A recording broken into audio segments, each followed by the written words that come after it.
élu et prendre le pouvoir par la force. Sa candidature à l'élection présidentielle du 27 décembre ayant été rejetée par la Cour constitutionnelle, a indiqué Ange Maxime Kazagui, le porte-parole du gouvernement et ministre de la Communication et des Médias, que je vous propose d'écouter. Et je vous le disais, nous allons suivre cette réaction du ministre de la Communication, porte-parole du gouvernement, Ange Maxime Kazagui, qui revient justement sur ce coup d'État qui a été déjoué ce jour par l'armée régulière centrafricaine. Je vous propose de l'écouter. Du gouvernement.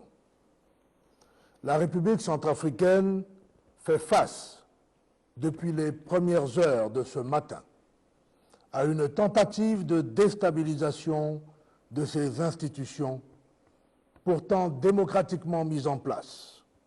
En effet, M. François Bozizé Yangouvonda, pourtant ancien chef d'État, a en intelligence, avec les membres de sa famille et de sa région, certains groupes armés et mercenaires étrangers, organisé des attaques sur les villes de Yaloké et Bossambélé, mais vaillamment repoussés par nos forces de défense et de sécurité.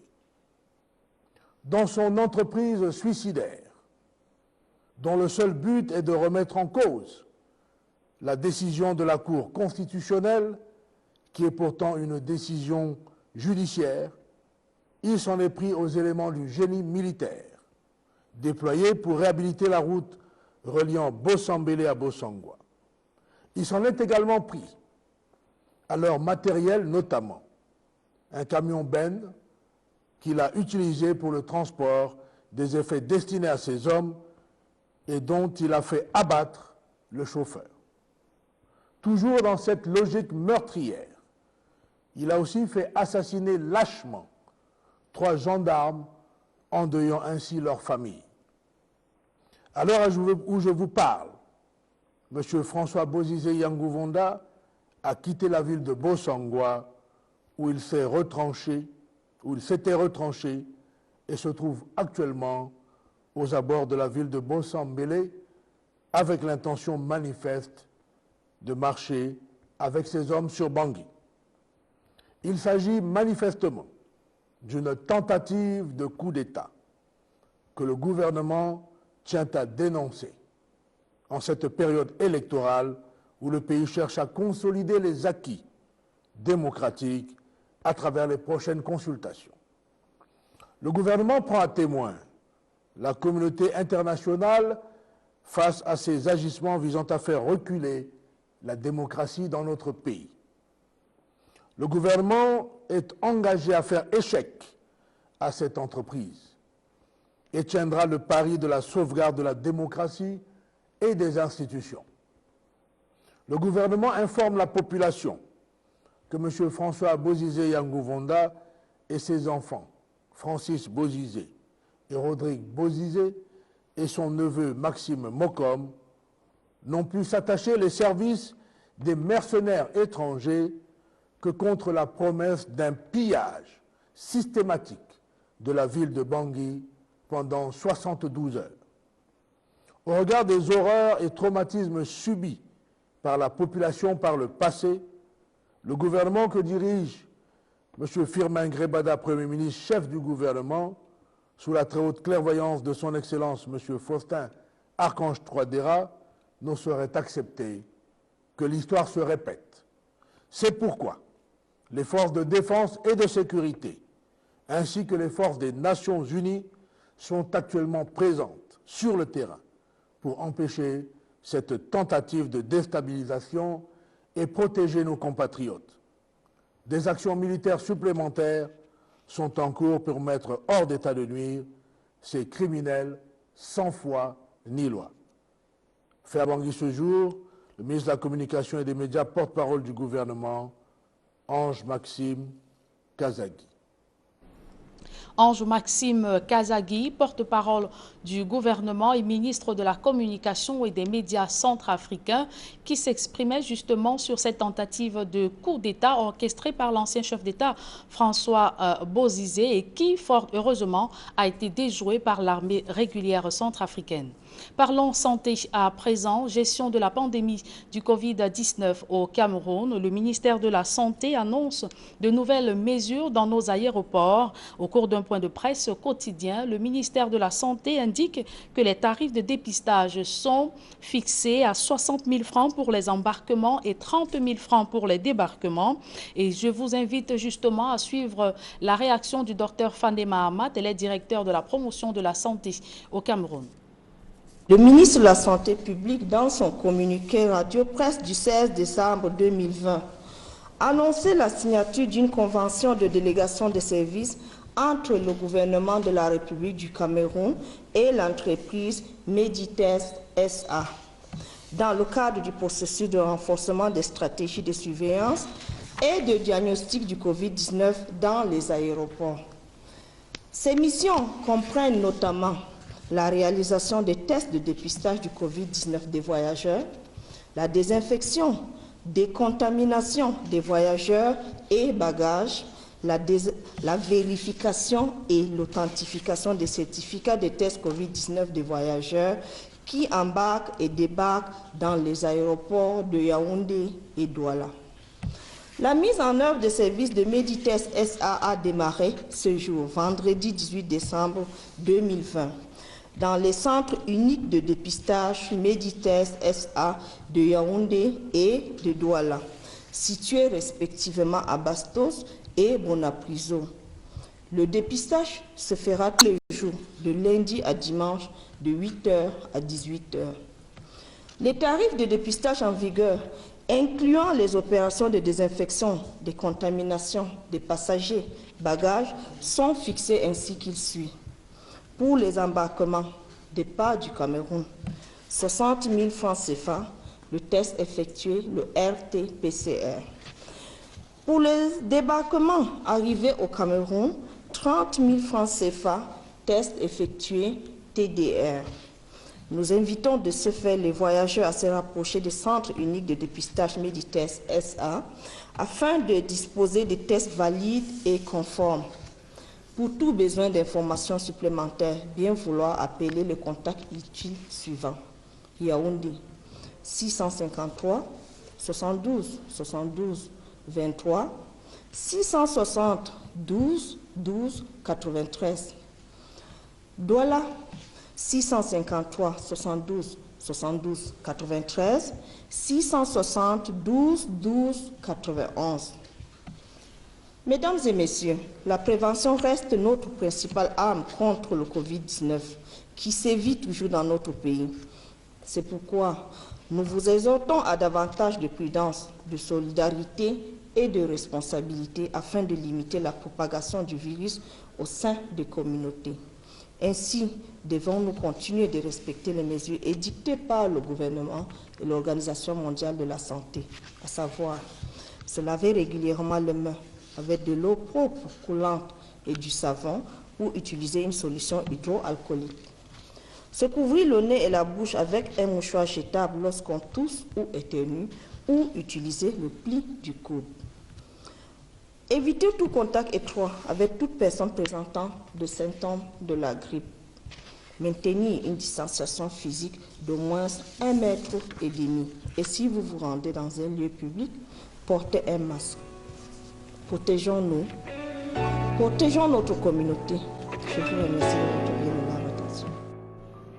Et parlant justement du paiement des tests de Covid-19 au Cameroun, le ministre de la Santé publique fait un retour au pédalage après avoir indiqué que le test de Covid coûtera 60 000 pour les voyageurs au départ du Cameroun et 30 000 francs à l'arrivée dans notre pays. Le docteur Manaouda Malachi fait un virage à 90 degrés. Dans un tweet du 19 décembre 2020, le patron de la santé précise que le test de Covid-19 2019 sont gratuits au Cameroun. Et notons que le député SDF Jean-Michel Nintieux se dit préoccupé par le sujet. Il annonce une mobilisation en vue de dénoncer cet acte. Nous y reviendrons dans nos prochaines éditions de journaux. Et le ministère des Finances en tête des institutions les plus corrompues au Cameroun.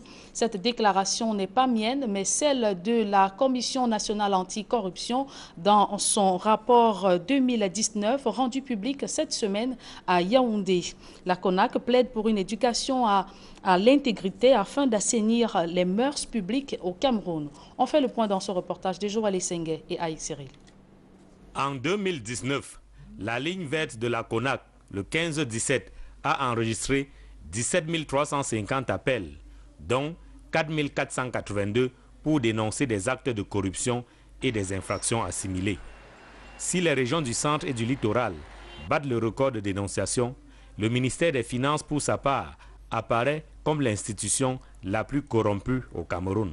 Avec 18% d'appels le concernant, le ministère des Finances constitue la structure la plus stigmatisée pour des pratiques telles que l'exigence des rétrocommissions lors des paiements au trésor, plus connue sous l'appellation de pourcentage, la perception de pots de vin pour la délivrance de la carte des contribuables, le traitement des dossiers de pension ou encore le dédouanement des marchandises. Après le MINFI, précise la CONAC, les affaires foncières, les forces de maintien de l'ordre et les mairies font également l'objet de nombreuses plaintes reçues au 15-17.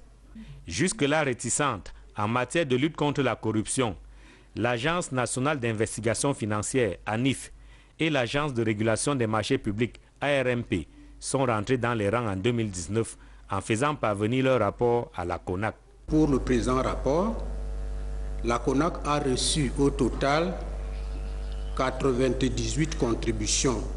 L'on peut ainsi se réjouir que l'Agence nationale d'investigation financière et l'Agence de régulation des marchés publics, dont nous avions déploré l'absence dans le rapport 2018, nous aient fait parvenir leurs contributions pour le rapport 2019. Mais la Commission nationale anticorruption ne se contente pas de recevoir des appels et des rapports. Les résultats issus de ses propres descentes sur le terrain, dit-elle, sont palpables. Des constats de flagrants délits à la suite des dénonciations relatives à l'arnaque des usagers de l'axe routier Yaoundé-Monatélé par 2 adjudants de gendarmerie en service au peloton motorisé de Yaoundé, à la perception indue de salaire par un enseignant en service au lycée bilingue d'Obala, à l'arnaque des usagers par des passeurs en service aux stations de pesage de Nomayos et de Mekong, à la suspension abusive et à l'amputation d'une partie de la pension de réversion à une veuve au centre de la Caisse nationale de prévoyance sociale de Mvogumbi. Des faits et gestes de corruption qui démontrent aux yeux de la CONAC que les Camerounais ont besoin d'une véritable éducation à l'intégrité. Il faudrait encore beaucoup de travail à faire sur le plan éducatif, de telle sorte qu'on développe davantage plus d'intégrité pour tous ceux qui sont appelés à décider à partir des élèves, à partir des enseignants, à partir des ministères, à partir de chaque citoyen au niveau de sa structure. Le rapport 2019 sur l'état de la lutte contre la corruption au Cameroun, c'est un document de près de 300 pages, élaboré sur la base des dénonciations des usagers, des rapports des autres institutions et des actions menées sur le terrain par la CONAC. Vous vous souvenez certainement de l'enlèvement du directeur général de la CFAO, Ikrafon, à Kribi. Eh bien, les présumés kidnappeurs ont été mis aux arrêts par les éléments du commissariat central de Kribi jeudi dernier. La reconstitution des faits, c'est dans ce reportage que signe Joseph Abunabena. C'est un véritable film d'action de la prise d'otage du directeur général de CFAO, Ikrafon, reconstitué ici par le commissariat central de Kribi. Les victimes racontent leur mésaventure comme si c'était hier. sortais du golf. Sur le soleil, nous on descendait avec mes collègues. On voit une voiture. Oh, couchez-vous, on se couche. On a donné tous nos téléphones, tout. Après, par derrière, il y a le directeur qui est aussi venu, le directeur du CAFON, on l'a aussi agressé. Dès qu'on l'a agressé, on a mené le directeur en brousse. Nous, c'est la population et la femme du directeur qui nous a libérés de la malle arrière. 5 minutes plus tard, la police est arrivée. Pam, en brousse. Avec la gendarmerie, ils ont libéré le directeur. Au-delà des endroits isolés, les domiciles privés ont été la cible des malfrats. Jusqu'à maintenant, il y a encore les traces de la ficelle. Ça fait déjà environ 1 mois. Jusqu'ici, les 2 mains. Il m'a attaché les 2 mains. Il m'a également attaché les 2 pieds. Le moteur de monsieur est allé dans la chambre chercher le drap. Je ne sais pas ce qu'il voulait faire avec le drap ce jour-là. Bon, il a eu pitié de moi, il a demandé à son gars que non, ne mets pas le drap là, la main là. Il ne voulait pas. Lui, il se peut qu'ils avaient élaboré un plan avant d'arriver ici. Et lui n'avait pour objectif que suivre ce qu'ils avaient à faire. Il lui dit que non, laisse la main là. C'est comme ça qu'il a pris le drap là, il l'a posé sur la chaise. Il est allé en cuisine, il a pris le téléphone, il est venu poser ça à côté de nous, il s'est mis à fouiller dans les autres chambres là. Il m'a demandé que l'argent, et je lui ai dit que c'est dans mon sac, enfin le sac est dans la chambre. Face à l'émotion et au traumatisme, des victimes, les bourreaux renvoient la responsabilité de leurs actions sur Lucifer et supplient le pardon. C'est l'esprit qui me dérange parce que depuis que la maman a décidé, j'ai grandi avec la maman. Depuis que la maman a décidé de commencer à suivre les mauvais amis, j'ai commencé à faire certaines choses qu'elle ne faisait pas avant. Mais je demande à la maman que, comme ça arrivait comme ça, c'est quelque chose qui ça ne peut pas arriver. Je lui demande des excuses que même s'il n'est pas en prison, je mets même à genoux. Comme je n'ai plus la genoux, mes genoux, je les cartouche dans les 2 genoux là, je n'ai plus la force. Ils sont au nombre de 5, ces malfrats présumés qui ont tenu dans la psychose la ville de Kribi. 4 sur 5 ont été interpellés à Kombe, dans le Mungo, région du littoral, par les éléments du divisionnaire Dr Raymond Mann, commissaire central de Kribi. Un véritable soulagement pour les populations de la cité balnéaire. Et en page éducation de ce journal, David Eboutou reçoit la mention très honorable. Le désormais docteur vient de soutenir avec brio sa thèse de doctorat à l'université de Yaoundé 1 sous le thème Prolégomène à l'histoire du panafricanisme, permanence et bifurcation à la reconstruction de l'unité africaine face aux défis de la mondialisation 1900-2018. Son travail de recherche a été unanimement salué par le jury que présidait le professeur Philippe Blaise Essomba.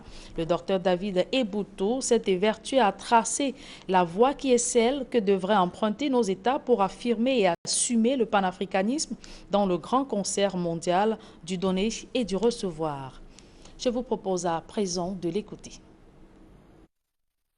À la réalité, il s'agit d'un champ heuristique qui s'inscrit uniquement dans le cadre du panafricanisme. Notre travail a consisté à exhumer les prolégomènes, c'est-à-dire une vaste introduction générale sur les questions du panafricanisme, mais non seulement à exhumer et à recenser ce qui a été fait dans le cadre historique ou de l'historiographie du panafricanisme, mais davantage en proposer des mécanismes, des formes de néo-panafricanisme qui peuvent aujourd'hui aider l'Afrique à accélérer son processus intégratoire. Parce que quand on parle de panafricanisme aujourd'hui, on voit l'unité africaine, on voit la question d'un État fédéral africain, on voit la question de l'intégration africaine. Et c'est en cela que nous avons voulu mobiliser un certain nombre de facteurs pour proposer à la face du monde un certain nombre d'indicateurs qui peuvent aujourd'hui aider scientifiquement les chercheurs qui viendront après nous à les exploiter à leur tour pour faciliter le processus intégratoire africain. Nous avons lié notre champ heuristique avec le phénomène de la mondialisation. Et comme disait le penseur burkinabé Joseph Kizerbo, l'Afrique aujourd'hui occupe plutôt une place de mondialisé face aux mondialisateurs que sont les Occidentaux.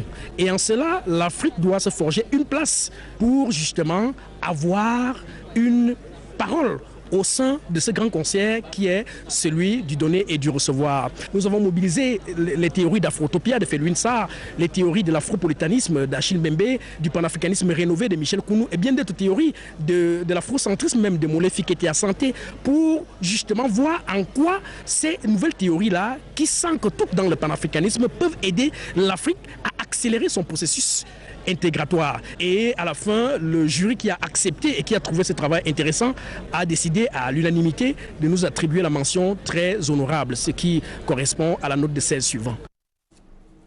Et cette réaction du docteur David Eboutou met un terme à la première partie de ce journal. La seconde est en langue anglaise avec vous, Formi Armstrong Sanda. Good evening once again. Good evening once again, Julian Bird Bisai. To you, ladies and gentlemen, good evening once again. Thanks for joining us in the second segment of information in the English language. We begin with information in the neighboring Central African Republic to talk about a coup d'etat that is said to have been masterminded by former President Francois Bozize. And former President Francois Bozize, who has been accused of an attempted coup d'etat in the middle of an election period in the neighboring Central African Republic by the government of the country this Saturday, after announcing the formation of the Coalition of Patriots for Change, comprised of armed groups that is conducting an offensive in several localities in the west of the war-ravaged country. The president was accused by the government of attempting and leading men in the capital Bangui and other armed individuals in some towns and cities in the country. The government spokesperson, Ange Maxime, who is also the communication minister, also accused Francois Bozize's troops of having cowardly murdering or killing 3 gendarme officers as well as a military engineer, without giving further details on when, how, and why, and how they were killed by troops loyal to Francois Bozize. He also denounced a suicidal enterprise whose sole aim is to question the decision of the Constitutional Court in the Central African Republic, which recently invalidated Mr. Bozize's presidential candidacy. It should be recalled that the war-ravaged country is in the middle of preparative or an election that is a presidential election. We shall be coming back to this particular story in subsequent editions of information on Equinox Television. A village that existed and ceased to exist for over 60 years is being reconstituted in the Mungo division of the littoral region of Cameroon. The story of a village which is being reconstituted is that of a village where people say they were chased out of their village by guerrillas during the wars in the 1960s in Cameroon. They refer to those they call as maquisards of having burned, destroyed, and chased away inhabitants of their village. More in the following report. Rites in traditional rituals performed to pull villagers back to an abandoned village. The story is that of a certain village known as Baele in the Mungo division of the littoral region of Cameroon, where men and women, herds of neighboring villages and traditional rulers gathered to seek the assistance of their ancestors to repopulate their village.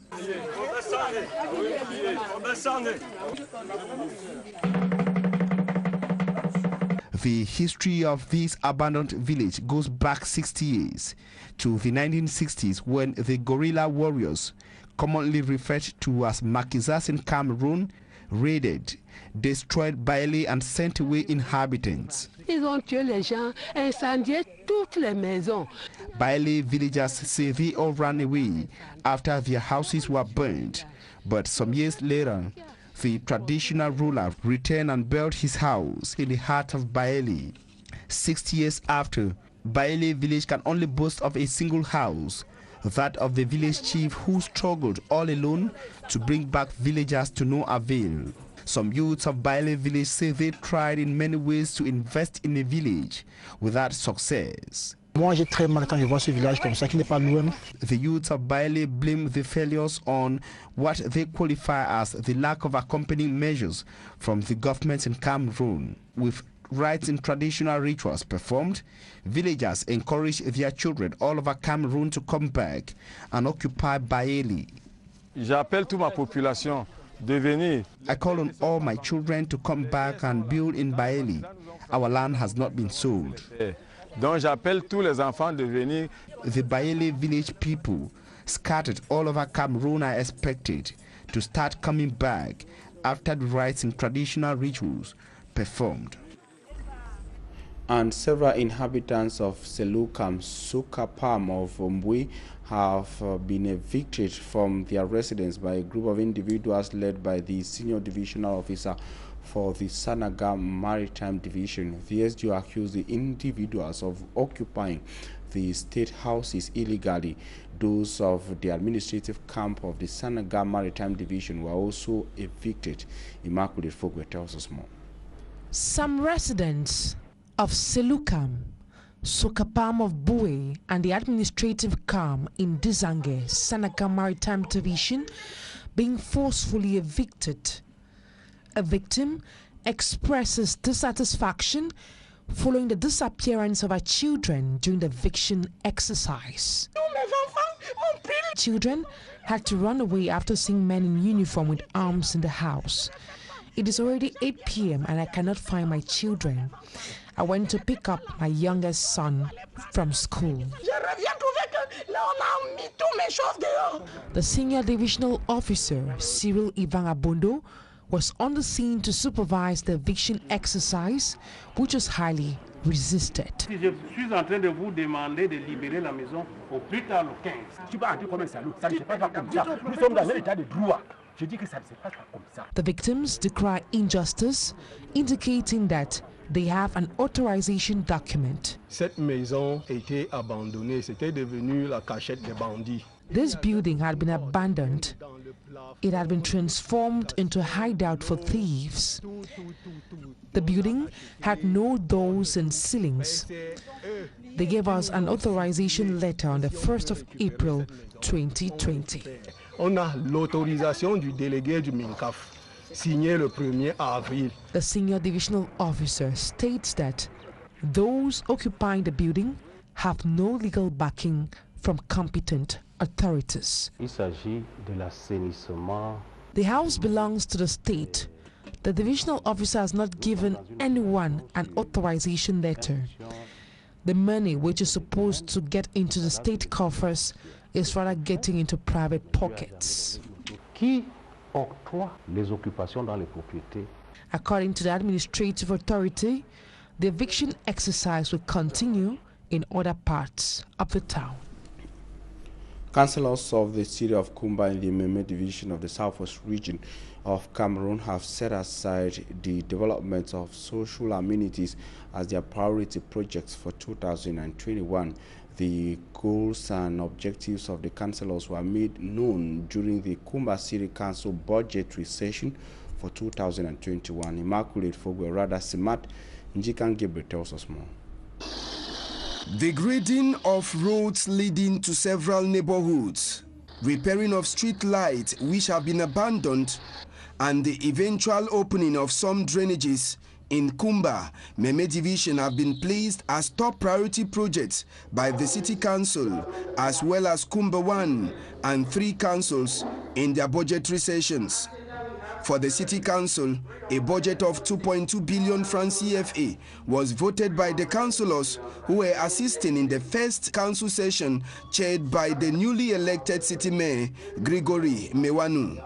The session also resolved to finish up projects that are still lagging behind. Most importantly, the construction of the ceremonial ground, whose project came to an abrupt stop. In Kumba 1, Mayor Moses Esembe and councillors say the provision of water to its inhabitants is amongst the earmarked projects for 2021. Meanwhile, Kumba 3 voted the sum of 700 billion francs CFA as their budget for 2021. The supply of electricity to its inhabitants is also another project they intend to carry out in 2021. Kumba inhabitants applauding the great initiatives of these municipal authorities they voted say their goals will be achieved only if peace returns to the Anglophone regions, and Kumba in particular.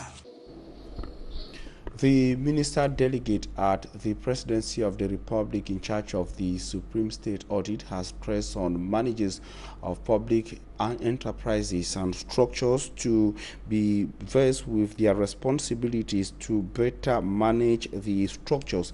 Minister Mba Rosa Cha was speaking during a capacity building in Buea Chieftown of the Southwest region of Cameroon at the local school, that is the National School of Local Administration, NASLA. Buea, Derek Jato tells us more. At a time, many hold that abnormalities being witnessed, especially in running or managing public establishments, seem to have been normalized. Tani Tikueno, the Director General of the just created National School of Local Administration, NASLA, is on the move to see his institution do the right thing. I also thought that we being a new institution at the end of fiscal year 2020, in which the school was created, that we should make the beginning of 2021 the beginning of a new era for the school. And one of our priority areas in that was governance issues. So I thought that the best way to start was to get experts who do the control regularly, who know what it is.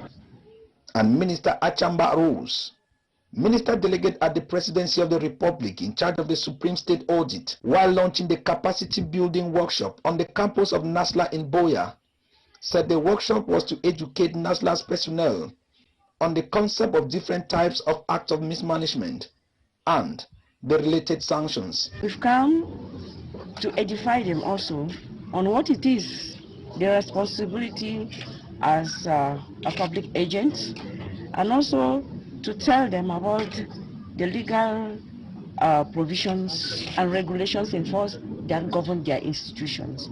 Because we have realized that ignorance is what is plaguing a lot of them and causes these acts of mismanagement that finally leads to a lot of damage to the state. The ceremony also provided an opportunity for NASLA Director General to point to the Cameroon Minister of Supreme State Audit the various structures that are currently being erected on campus, like lecture halls among others, and participants were awarded certificates at the end of the 2 days capacity building workshop in Buea. And that report from Buea brings us to the end of the bilingual newscast on Equinox Television. We thank you for your very kind attention. Stay in the company of interesting programs on Equinox. Julien Bert-Bissay, have a nice evening, have a nice weekend. Merci, Formi Armstrong Sanda. Je vous souhaite également une agréable soirée. Mesdames et messieurs, merci de nous avoir suivis. Restez surtout scotchés sur les programmes de la meilleure des télévisions.